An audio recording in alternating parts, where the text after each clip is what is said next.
Greetings and welcome to the Motion State, helping you keep a better state of motion. And that's exactly what we're working on today. I'm going to take you through one of my favorite little mobility routines to get the whole body warmed up, loosened up. Here we go. So we're going to start off in a tabletop position, hands underneath your shoulders. We are doing some cat arch to rock back. So what I'm doing is tucking my tailbone, utilizing a big exhale, and then I'm rocking back. So I should feel a good stretch coming through my lower back here. Breath in, exhale, keep that cat arch and rock back.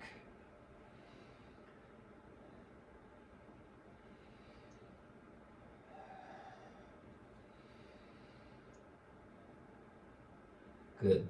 Now I'm just going to take it out a little bit further into our child's pose. We can uncurl our toes and be flat here.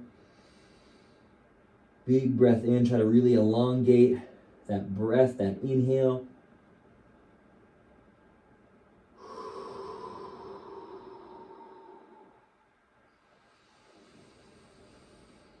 Really trying to feel the expansion in the back of my ribs, in between my shoulder blades.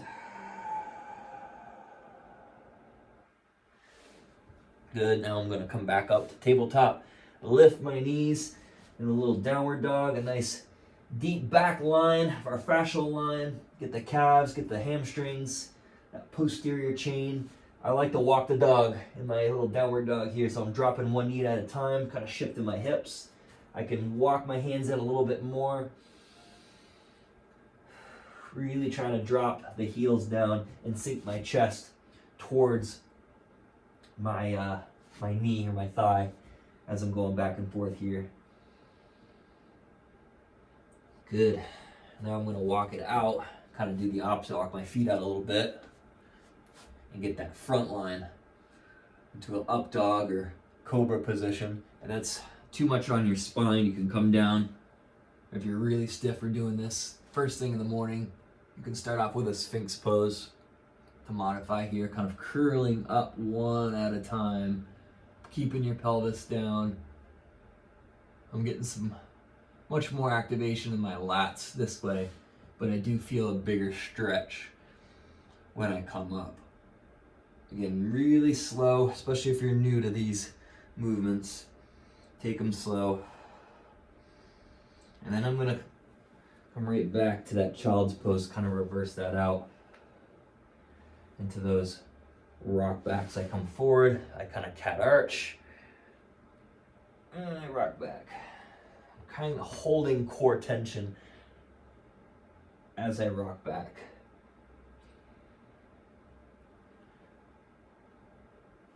And curl the toes, lift the knees and the butt. We're kind of back into that modified downward dog. Keeping it dynamic, keeping the breath coming in. Sinking those heels down. And see how I'm kind of shifting my hands side to side, depending on the side that I'm driving towards. Good. So now I'm just going to shift front profile view. I'm in a deep squat. I'm using my elbows to push my knees apart, and I'm getting my ankles some motion by rocking side to side. Now, that's too much on your knees. You can come up. You could hold on to something like a wall, a TRX, or it's like a pole or something off of a squat rack, and go as low as you can. You can make this more supported. Then I'm going to kind of grab my shins and come up, feel that hamstring stretch, and then come back down. A little wiggle. Opening up the hips. Take a nice big inhale here. Send that breath down low into the diaphragm, into the pelvis. Work on getting a little more upright. Grab the shins, come up. Stretch it out. Pull yourself back down. Again, check in with your body. See where you're holding tension. If you got one side, ankle feels stiffer than the other, spend more time moving over there. Big breath in, send that breath down low into the pelvis, into the diaphragm. And a little more upright. One more time, coming up. flat back, almost like a deadlift or an RDL here. Open up the back of the hammies, push those knees back, and coming back down. All the way into tabletop position. We're doing some hip cars, so nice, strong kind of core. Make sure you're not too overarched this way, a little more that tuck or that cat arch. We're lifting up our knee, heel to your butt, big circle. So I'm actively trying to use my hamstring here by pulling my heel into my butt. Lift the thigh up without arching the back. So don't do this. Stay flat through here, right? Up, out, and around. Up, high as you can. As soon as you feel your back arch or your belly dip down, you've gone too far. We want hip extension without lumbar extension, right? Hip car, controlled articulate rotation of the hip. Good. Do some on the other side. So kind of brace the core. Up and out.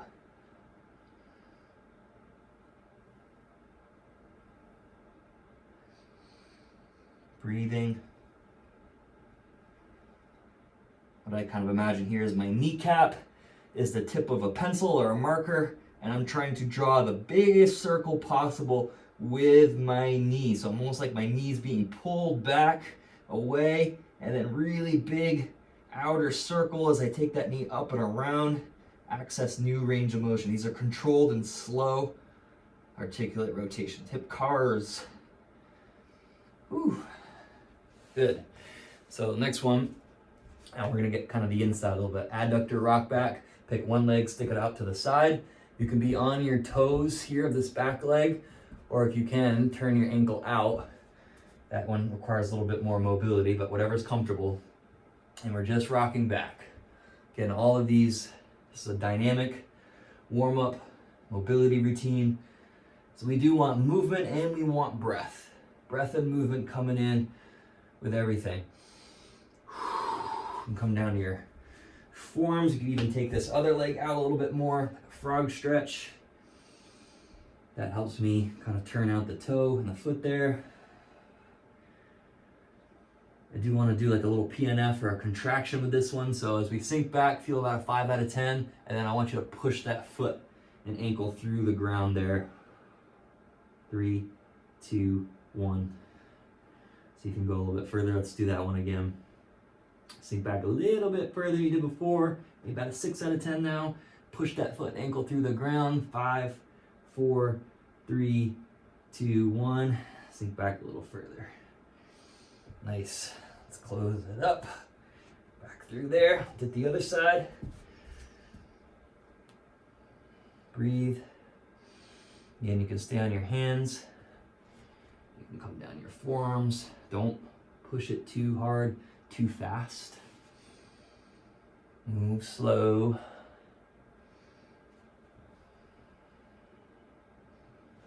And let's do that contraction or that PNF to start first. So push that knee and that foot down. 3, 2, 1. Good. Maybe try to scoot it out a little bit further, sink a little bit deeper.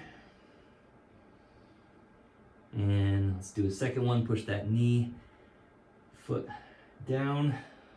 4, 3, 2, 1. Breathe. Good. Let's come back up slowly. Don't get stuck. Woo. So I'm on my hands, and now I'm just kind of rocking my hips side to side to stretch my glutes. We're going to take this one a little bit further in a second. This is a nice little recovery in between that adductor rock back. I'm switching back around side profile. So this one here is a glute piriformis and kind of hip capsule stretch. So what we're going to do here is come back up the quad ped or our tabletop position. Let's start off with our left leg to start. I'm going to bring my left foot, I'm going to pick that up and kind of rotate that in towards my right foot. You could even rotate both feet too if you feel like your right foot's too close, or if you need more, if you're someone that is more mobile already in the hips. Take both feet out to the side. We're going to pick up your right knee and you're going to kind of drop that towards the middle and back, and go back as far as you can until you feel that stretch through this left hip here, this left glute. And again, play around with your hand placement. Sink down. I need to come up a little bit because my foot's hitting that rail. So it's a modified pigeon stretch. I think it works a lot better than pigeon because we're getting a little bit deeper, more targeted.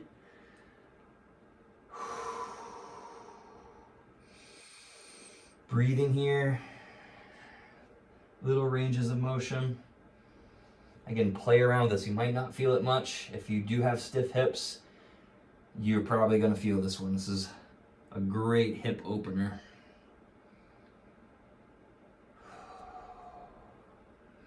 So as I said in some other videos, your hip joint, like your shoulder, is the only ball and socket joint you got in your body. So just picture that hip, right, in that socket. And sitting, utilizing your hips too much when they get stiff, this joint gets really kind of jammed in there, right? So what that stretch does, that hip capsule stretch, is that it works on just kind of freeing up some of that space in that capsule, so then your ball and socket joint can move and rotate a little better. This is really important if you have lower back pain or any issues going on in kind of the lower half, because if your hips can't rotate well, the spine, especially the lumbar, takes over. So if you have any sort of lumbar pain or low back stuff going on, this one I highly encourage you to do almost daily to help restore some rotation through your hips. I do it every day. It's my daily movement vitamin. One of them. So let's go to the other side. So right foot's going to come in, or both feet can kind of turn out. And I'm picking up my left knee now and bringing it kind of down and back. And kind of keep sinking back. The key is to keep sinking. So I'm a little space challenge here, so make sure you don't have anything behind you so you can really keep reaching that foot back. Again, play around with your hand placement. You can rotate with this one.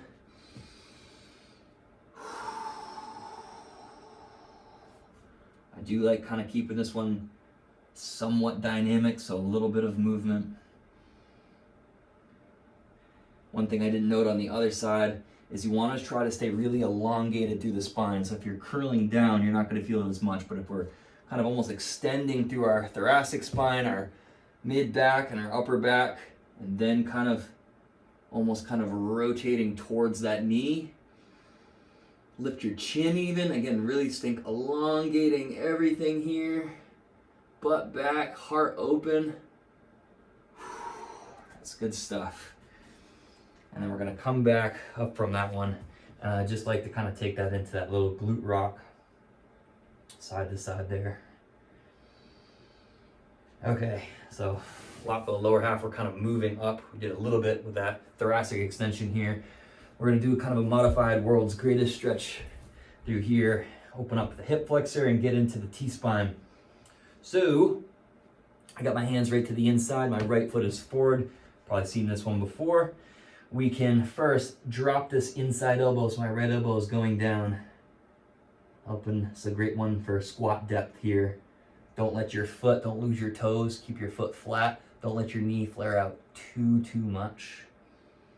And now I'm going to reach forward, really trying to, almost like someone's grabbing my wrist and pulling me forward.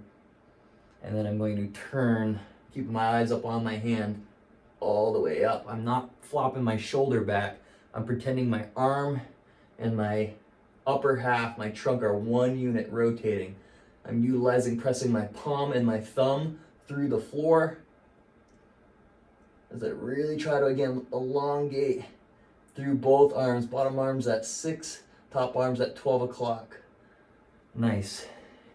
And then I'm going to extend this front leg, kickstand, hamstring stretch into the calf as well, if I really dorsiflex or curl these toes up as I drop my chest down. My body's telling me to take a nice deep breath here.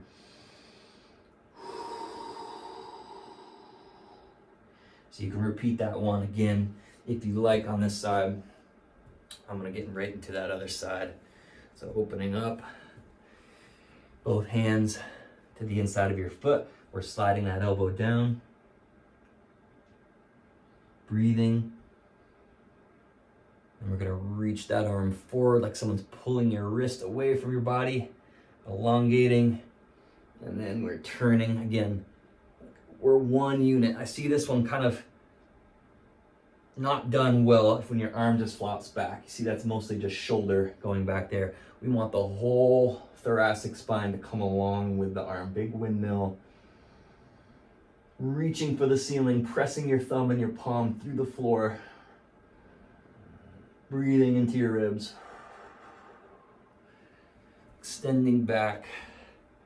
Kickstand that hamstring stretch. Dorsiflex that foot, the ankle, curling your toes back as you drop down. That's a high calf, low hamstring stretch right behind the knee.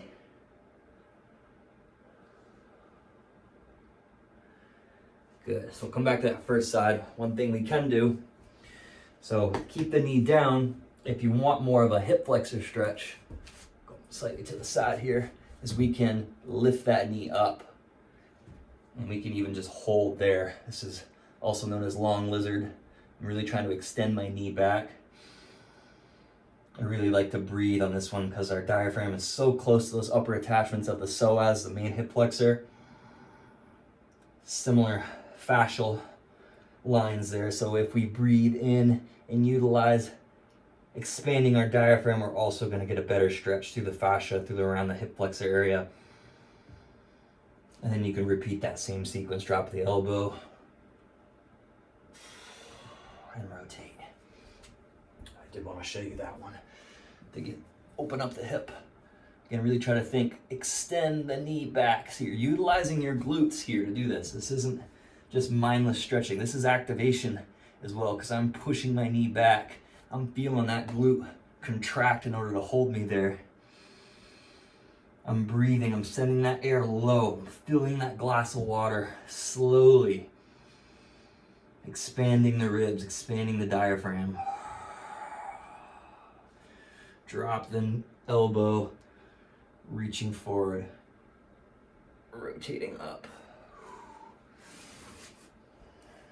Good stuff. Sorry, last couple we're gonna do, we got a little bit into the upper body. So these are more pinpointed thoracic rotations. If you have a foam roller or a block or something to use between your knees, even a pillow would work. I recommend that. I'm gonna use a yoga block, turning it on its side. You can go this way. I'm in a side cradle position. We're doing this to kind of isolate isolate the thoracic spine, but kind of immobilize the lumbar spine. We don't want our lumbar to rotate. We want that to almost kind of stay tucked up. So do a little bit of a mini pelvic tilt here. So tuck your tailbone, tighten your core. You can use a pillow or your hand or your arm to rest your head here. And what we're doing is reaching forward and then following your eyes and your head and your neck with that rotation. Another one with the breath is key, because this area being so close to the diaphragm, when we don't breathe right, our ribs are gonna get tight. It's gonna throw off all our posture here. So as you feel a sticky point, I am right here. I'm gonna utilize another breath, another inhale here. And on the exhale, I'm pulling my knees up, I'm tightening my core. I'm seeing if I can drop not my arm, because you see how that pokes my shoulder forward. I'm actually trying to set my shoulder blade or behind my shoulder, my upper back to the ground. I'm gonna do another one of those. Reaching forward. I'm keeping that little core tension, and I'm really trying to drop my back of my shoulder down. I'm utilizing now my top hand. I'm gonna rest my head and my neck. See if I can get that just about all the way to the ground. Good mental check in there. I wasn't aware I needed that one as much as I did. Switch to the other side. Again, knees up towards your pelvis. A little bit of that pelvic tilt or tuck, ab tension. Reaching forward. Follow your neck. Yeah, see big difference here. I'm almost there. You might be different. This is my right side. And that makes sense. you feel like your neck is tense, you can let it go down off the ground. But again, I like to do a few of these.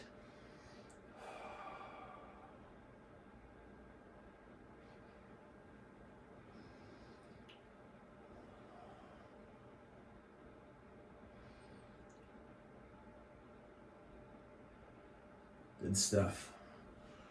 All right, last one. So that was, we're kind of working our way up through the body, if you've noticed that one. So we have lounge chair stretch, great bicep, pec, kind of shoulder opener, kind of sitting down almost like I'm sitting in a lounge chair on a beach somewhere nice. I'm going to kind of lift up, really try to drop my shoulders down, and then push my butt forward slowly. If you feel a good stretch there, stop. If you don't, you probably have to bring your feet out a little bit further away and start back, so that way you can get more motion. But you want to be able to control it, even if you're feeling, 4 or 5 out of 10 stretch. That's good here. Head back, open the shoulders, push the palms and wrists down through the ground. Come back up, pull the shoulder blades back together, lift the heart, rock forward. If you're training arms or biceps, doing pull-ups, this one is a great one to help elongate some of those muscles you're probably overworking. Nice. And shake that out.